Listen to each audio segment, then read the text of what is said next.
আসসালামু আলাইকুম। আশা করি আপনারা সবাই ভালো আছেন, সুস্থ আছেন। আমাদের যে আলোচনা চলছিল সিডিসিএস, ইউসিবি 600 সেই আলোচনা আজকে কন্টিনিউশন চলছে। গতদিন আমরা আলোচনা করেছি আর্টিকেল 7। আজকে আমাদের আলোচনার বিষয়বস্তু হচ্ছে আর্টিকেল 8 কনফার্মিং ব্যাংক আন্ডারটেকিং। কনফার্মেশনের ইস্যুটি আসলে তখনই আসে যখন বিভিন্ন ধরনের আনসার্টেনটি থাকে। বেনিফিশিয়ারি কোনো কারণে ইস্যুইং ব্যাংকের উপর বা ইস্যুইং ব্যাংকের কান্ট্রির উপর বা ইস্যুইং ব্যাংকের রিজিয়নের উপর বা বর্তমান সিচুয়েশনের উপর নানান কারণেই হোক ইস্যুইং ব্যাংকের উপর সে পুরোপুরি আস্থা নিতে পারছে না। তখনই আসলে চলে আসে কনফার্মিং ব্যাংকের ব্যাপারটা। ফর এক্সাম্পল আপনি এখন ইউক্রেনের সাথে যদি আপনি কোনো ধরনের ট্রান্সেকশন করতে যান বা রাশিয়ার সাথে কোনো ধরনের ট্রান্সেকশন করতে যান, যখন বিভিন্ন দিক থেকে স্যাংশন আসছে বা ইউক্রেনে বা শ্রীলঙ্কায় কিছুদিন আগেও যেটা ছিল দেশ দেউলিয়া হওয়ার উপক্রম, এ ধরনের ক্ষেত্রে আপনি কোনো ট্রান্সেকশন করতে গেলে অবশ্যই আপনি শুধু শ্রীলঙ্কার কোনো ব্যাংক বা ইউক্রেনের কোনো ব্যাংক বা রাশিয়ার কোনো ব্যাংকের আম আ রাশিয়া এখানে ডিফারেন্ট কেস অবশ্য স্যাংশনের ব্যাপার-স্যাপার চলে আসছে। আমরা আ শ্রীলঙ্কা বা ইউক্রেনের মধ্যেই থাকি। তো এই ধরনের ব্যাংকের সাথে কোনো ট্রান্সেকশন করতে গেলে অ্যাজ এ বেনিফিশিয়ারি আপনি অবশ্যই একটু শেকি ফিল করবেন এবং অবশ্যই চাবেন যে আ অ্যাডিশনাল কোনো সিকিউরিটি, কোনো থার্ড পার্টি থেকে সিকিউরিটি। তো এই ধরনের ক্ষেত্রেই আসলে তখন কনফার্মেশন এর প্রয়োজনীয়তাটা দেখা দেয় এবং এই অ্যাডিশনাল একটা সিকিউরিটি বা আন্ডারটেকিং এর প্রয়োজন দেখা দেয়। আমি জানি যদিও আপনারা এসবই আ জানেন। তো তারপরেও একটু ভূমিকার তো একটা দরকার থাকে। সেই প্রেক্ষিতে এই আলোচনাটা করা। আগের ইস্যুইং ব্যাংকের আন্ডারটেকিং যখন বলছিলাম, আ তখনই একটা কথা বলেছিলাম যে আর্টিকেল 7 ইস্যুইং ব্যাংক আন্ডারটেকিং এবং আর্টিকেল 8 কনফার্মিং ব্যাংক আন্ডারটেকিং এই ২ টার মধ্যে আ আম উচ্চমার্গীয় কোনো ব্যাপার আসলে তেমনভাবে নেই। এগুলো সবই হচ্ছে আ জেনারেল কনসেপ্ট বা স্ট্যান্ডার্ড প্র্যাকটিস নিয়ে এখানে আলোচনা করা। যদিও আসলে এই কথা বলা ঠিক হচ্ছে কিনা ইউসিবিতে পূর্ণাঙ্গ আ বড়সড় ২ টি আর্টিকেলকে আমি সাধারণ কথায় বলছি যে তেমন বোঝার মতো কিছু নেই। আ জেনারেল কনসেপ্ট বা আপনার স্বাভাবিক বোধ-বুদ্ধি এপ্লাই করলেই আ এই ব্যাপারটা আসলে আপনারও জানার কথা। এটা বলাটা আমার ঠিক হচ্ছে কিনা আমি জানি না। আ ইউসিবি বোদ্ধারা হয়তো এতে মাইন্ড করতে পারেন। তাদের কাছে আমি ক্ষমা প্রার্থনা করেই এই কথাটা বলছি যে এই দুটো আর্টিকেলে আসলে অতটা মনোযোগ দিয়ে আ বোঝার বা বলার কিছু নেই। সবগুলো বেসিক কথাবার্তা বা স্বাভাবিক বোধ বিবেচনার কথাবার্তাগুলো এখানে আরেকবার বলা আছে। তো তারপরেও যেহেতু আমি বলে ফেলছি যে এখানে বোঝার কিছু নেই বা খুব গুরুত্ব দেওয়ার কিছু নেই। গুরুত্ব দেওয়ার কিছু নেই ব্যাপারটা তা না। অবশ্যই গুরুত্ব দেওয়ার অনেক কিছুই আছে। তবে আসলে আপনার বোঝার জন্য বা পড়ার জন্য অতটা আ সময় শ্রম দেওয়ার আসলে তেমন কিছু নেই। তো এই কথাটা বলার সময় অবশ্যই সাথে আরেকটা গল্প বলে নেই তাহলে হয়তো ভালো হবে। শরৎচন্দ্র চট্টোপাধ্যায়ের শ্রীকান্ত উপন্যাসটা আপনারা হয়তো অনেকেই পড়েছেন বা নাম শুনেছেন। তো এই বিষয়ক গল্প। কোন এক বিখ্যাত ভদ্রলোক উনি পিএইচডি করতে যাচ্ছেন। তো পিএইচডি করতে যাওয়ার সময় উনার বাংলায় পিএইচডি করতে যাচ্ছেন। তো বাংলায় পিএইচডি করতে যাওয়ার সময় উনার পূর্বের যে শিক্ষক স্কুল বা বিশ্ববিদ্যালয় জীবনের তার কাছে দোয়া নিতে গেছেন যে, "স্যার আমি তো পিএইচডি করতে যাচ্ছি। তো এ বিষয়ে দোয়া করবেন এবং আপনার যদি কোন পরামর্শ থাকে আ অবশ্যই আমাকে দিবেন।" তো আ সে পিএইচডি আ প্রত্যাশীর যে শিক্ষক, উনি শুধু পিএইচডি তার ছাত্রকে বা পিএইচডি প্রত্যাশীকে শুধু একটা কথা জিজ্ঞেস করলেন, "তুমি কি শরৎচন্দ্রের শ্রীকান্ত পড়েছ?" তো সেই পিএইচডি প্রত্যাশী বললেন যে, "হ্যাঁ, পড়েছি।" শিক্ষক বললেন, "বুঝেছ?" ছাত্র বললেন, "জি স্যার বুঝেছি।" "ঠিক আছে যাও তাহলে পিএইচডি করতে যাও।" তো যাই হোক কালের পরিক্রমায় সফলভাবে সেই ছাত্রটি পিএইচডি সম্পূর্ণ করে আবার তার সেই স্যারের কাছে, শিক্ষকের কাছে দেখা করতে আসলেন। শিক্ষক তাকে আবারও আশীর্বাদ করলেন এবং সেই পূর্বের প্রশ্নটি আবার করলেন। "তুমি কি শরৎচন্দ্রের শ্রীকান্ত বুঝেছ?" এবার সেই পিএইচডি করে আসার পরে ছাত্রটি আগের মতো সেই আত্মবিশ্বাস নিয়ে আর বলতে পারল না যে, "জি স্যার আমি বুঝেছি।"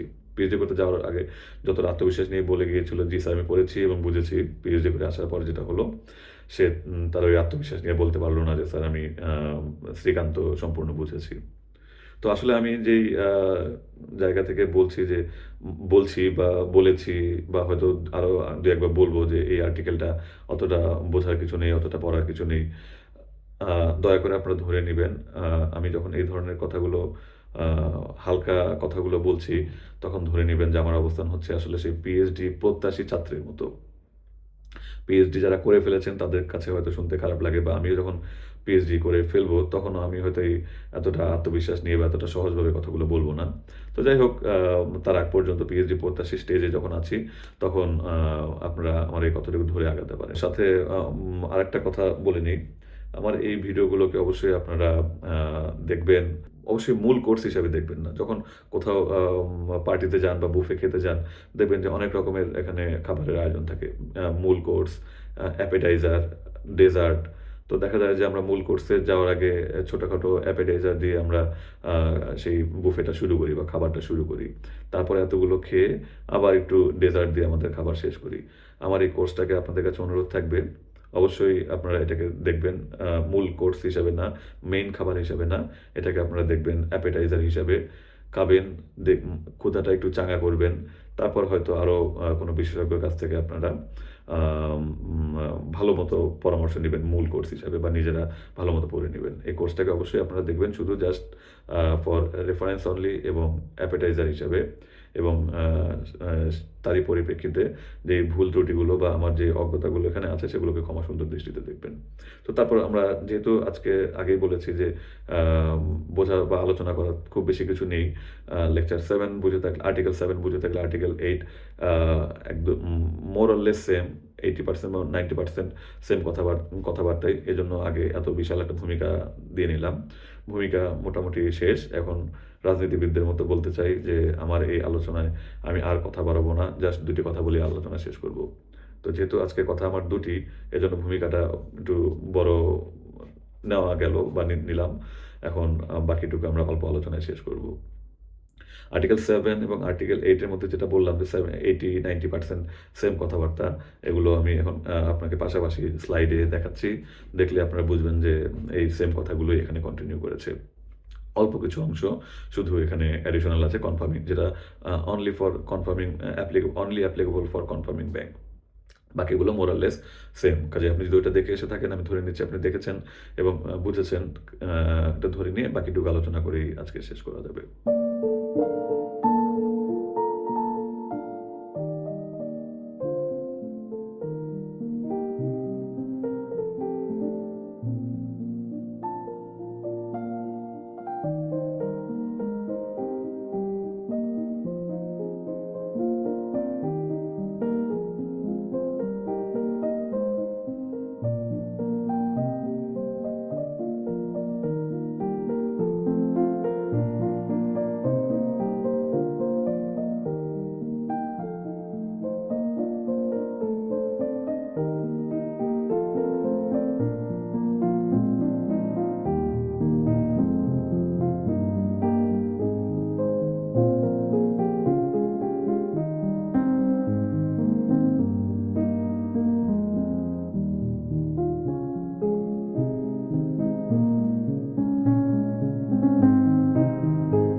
প্রথমেই হচ্ছে আর্টিকেল 8 কনফার্মিং ব্যাংক আন্ডারটেকিং।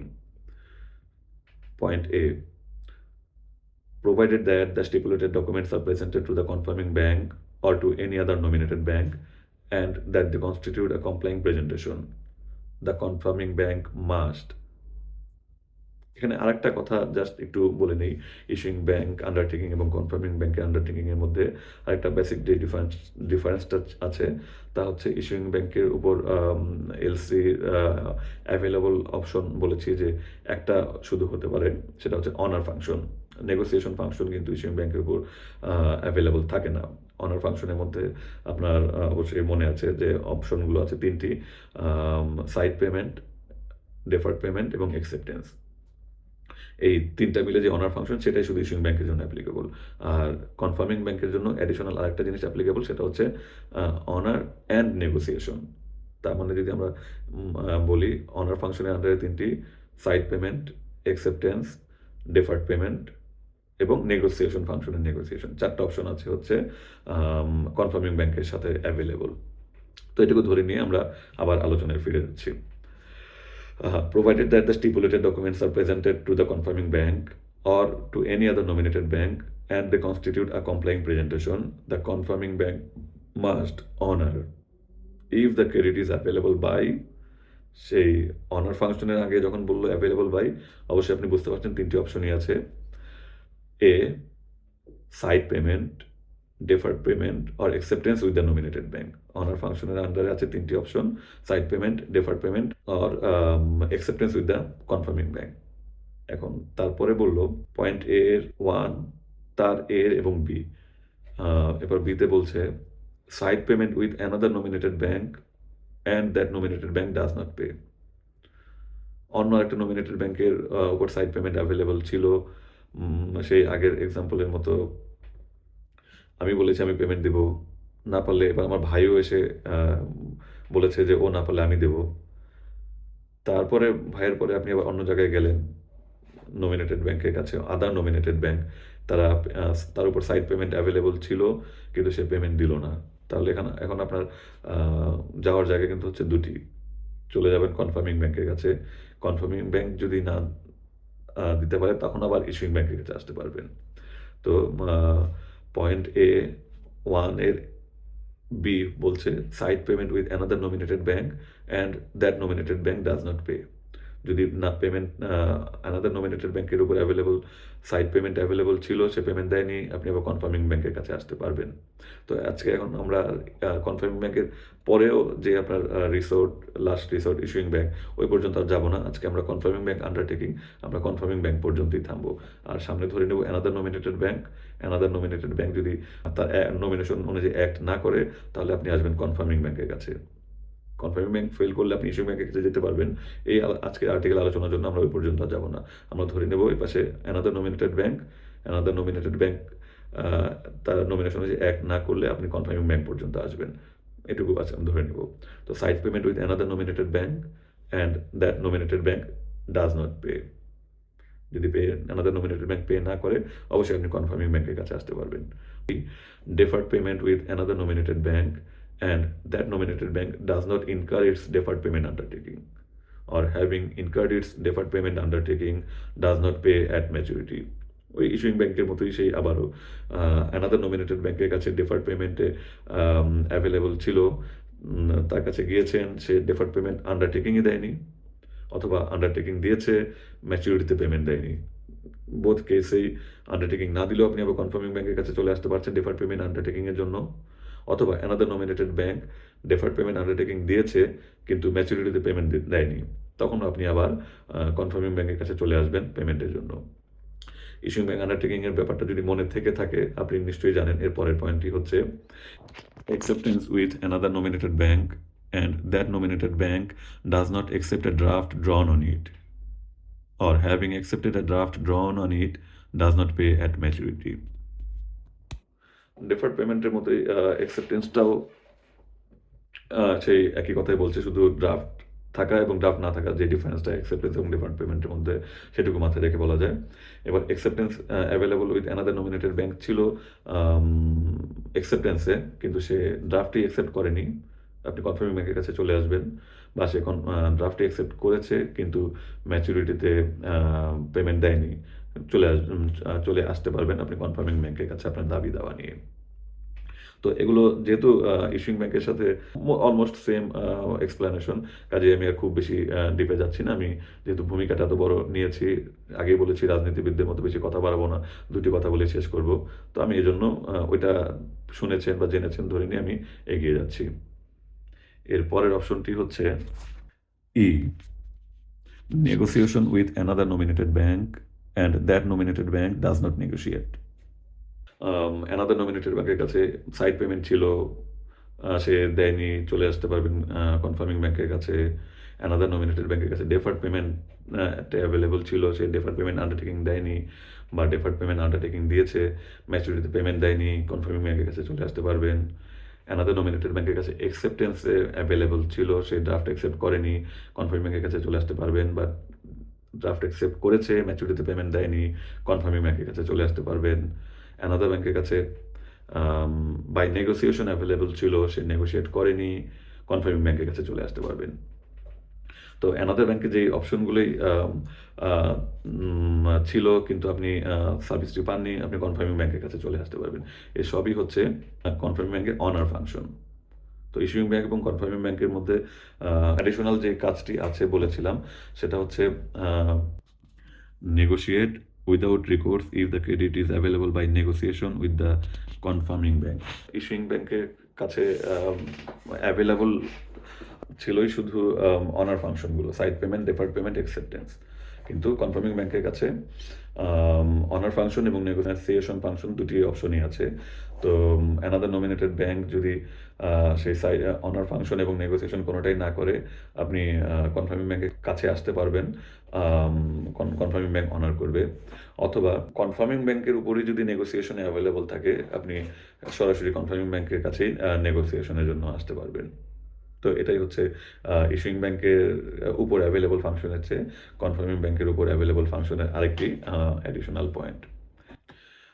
পরের পয়েন্টগুলোতেও ইস্যুইং ব্যাংক আন্ডারটেকিং এবং কনফার্মিং ব্যাংক আন্ডারটেকিং এর মধ্যে যথেষ্ট মিল রয়েছে। যেমন পয়েন্ট বিতে যদি চলে যাই, confirming bank is irrevocably bound to honor or negotiate as of the time it adds its confirmation to the credit.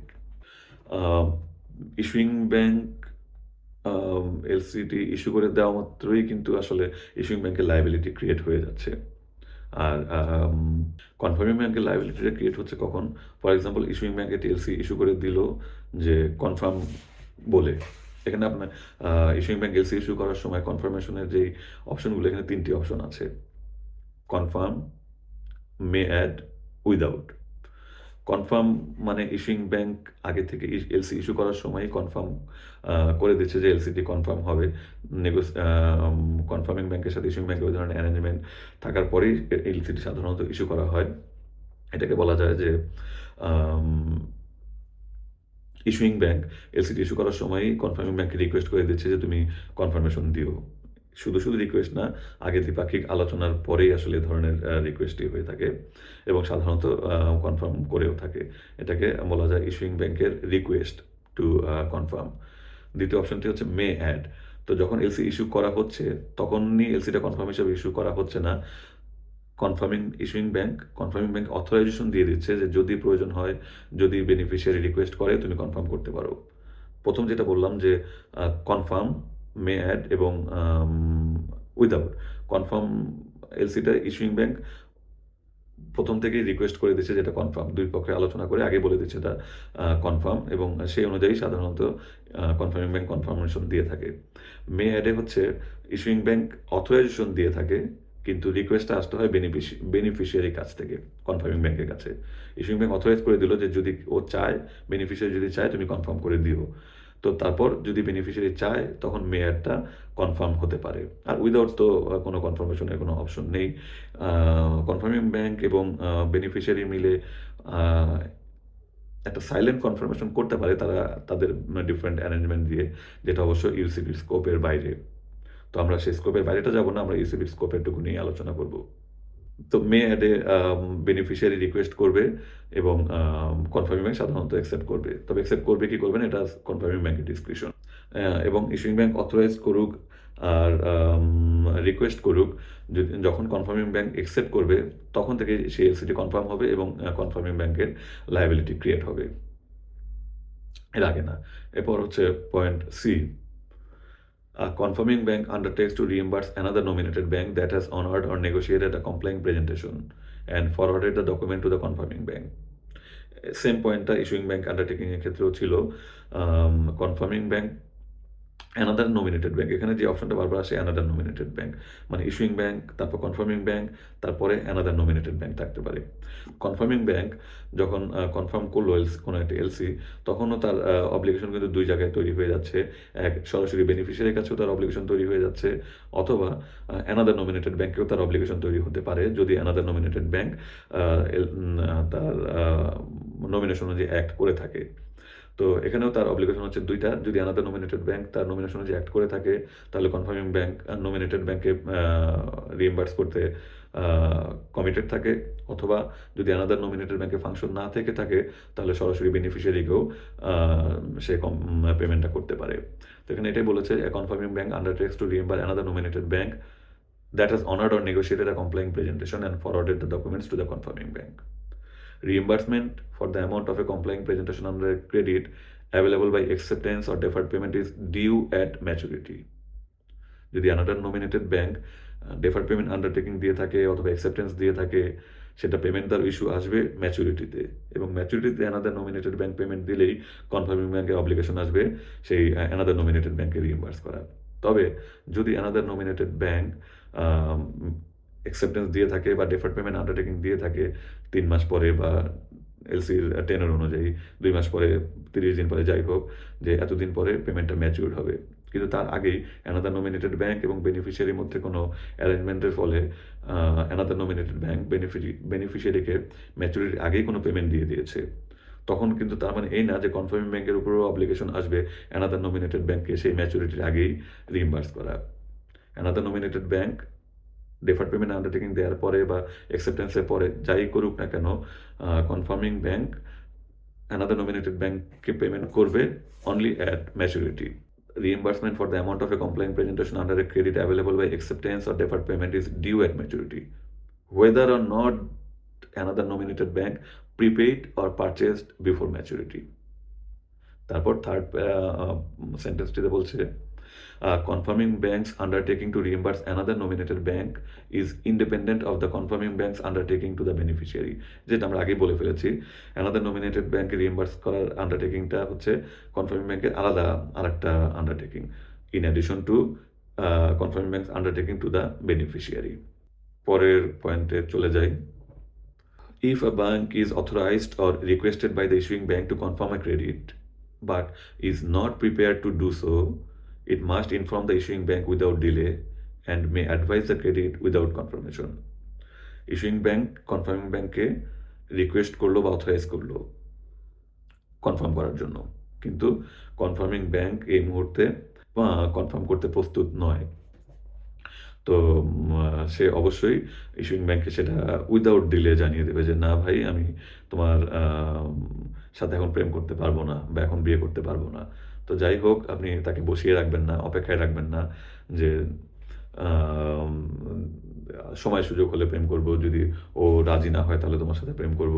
এ ধরনের কোনো কাজ করবেন না, যেগুলো স্বভাবতই আনএথিক্যাল বলতে পারেন, বা এখানে এথিক্সের ব্যাপার না, এখানে হচ্ছে legal bindings. If a bank is authorized or requested to by the issuing bank to confirm a credit but is not prepared to do so, it must inform the issuing bank without delay. সাথে সাথে জানিয়ে দেবেন যে, "না, আমি এখন প্রস্তুত নই বা করব না", যাতে ইস্যুইং ব্যাংক অন্য কোনো অপশনে আগাতে পারে বা বেনিফিশিয়ারি অন্য কোনো চিন্তাভাবনা করতে পারে।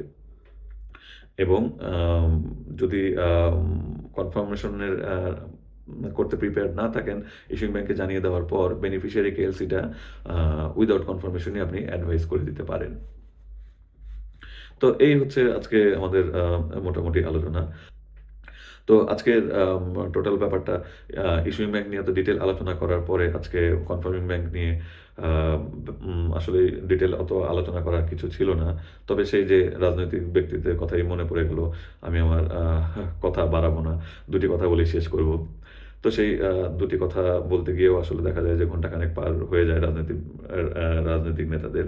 তো এখানেও তাই হয়ে গেল। ভেবেছিলাম যে আলোচনা খুব বেশি কিছু নেই, ২ টি কথাই বলব। তো ২ টি কথা বলতে যেয়েও দেখা যাচ্ছে যে সেই অনেকটা কথাই বলা হয়ে গেছে। তো যাই হোক, সব কথা মনোযোগ দিয়ে শোনার কিছু নেই, বারবারই বলছি। যেটুকু দরকার শুনে বাকিটুকু আপনারা ব্রেইন থেকে আউট করে দিবেন। ব্রেইনে চাপ নিয়ে লাভ নেই। আর বরাবরের মতোই যে আপনাদের কাছে একটি আবেদন, তা হচ্ছে ভুল ত্রুটি ক্ষমা সুন্দর দৃষ্টিতে দেখবেন। ভুল শুধরে দেবার বা ধরিয়ে দেবার চেষ্টা করবেন। আমি নিজেকে শোধরানোর চেষ্টা করব। আরেকটি ব্যাপার, আমি নিজেই দেখি ভিডিওগুলো দেখতে গেলে আমার আ ভিডিওগুলো কোয়ালিটি বা টোটাল কনটেন্ট বা total speech delivery up to the mark না। এজন্য বারবারই বলছি, এটাকে আপনারা মেইন কোর্স হিসাবে কখনোই দেখবেন না। এটাকে দেখবেন সহকারী কোর্স হিসাবে বা অ্যাপেটাইজার হিসেবে। খেয়ে ক্ষুধা যাতে খাবেন, খাওয়ার পরে ক্ষুধাটা চাঙ্গা হবে, তখন ভালো কোনো জায়গা থেকে আপনি মেইন কোর্সটা খাবেন। আর আরেকটা বিষয় আমি নিজে সেলফ অবজারভেশন হচ্ছে আ এই লেকচারগুলোতে দেখা যায় অনেক ক্ষেত্রেই একই কথা আমি ২ বার বা ৩ বার করে বলি। তো এই রিপিটেশনটাকে আম পজিটিভলি আ আ নিতে পারেন আপনারা। যে কথা যদি আমি একবার করে বলতাম, একটা ভিডিও দেখে আপনার একবার শোনা হতো বা বোঝা হতো। তো আপনার কথা যখন আমি ২ বার বা ৩ বার করে বলে ফেলছি, আপনি একটা ভিডিও একবার দেখলেই কিন্তু আসলে আপনার ৩ বার আম প্রিপারেশন হয়ে যাচ্ছে। ব্যাপারটাকে পজিটিভলি আ দেখতে পারেন। আর আপনাদের যদি অন্য কোনো আ কোয়েরি বা কোনো ফার্দার এক্সপ্লানেশন লাগে অবশ্যই কমেন্ট করে জানাতে ভুলবেন না। আমি উত্তর দেওয়ার চেষ্টা করব। আজ এ পর্যন্তই থাক। ভালো থাকবেন, সুস্থ থাকবেন এবং পরবর্তী ভিডিও দেখার আমন্ত্রণ রইল। আল্লাহ হাফেজ।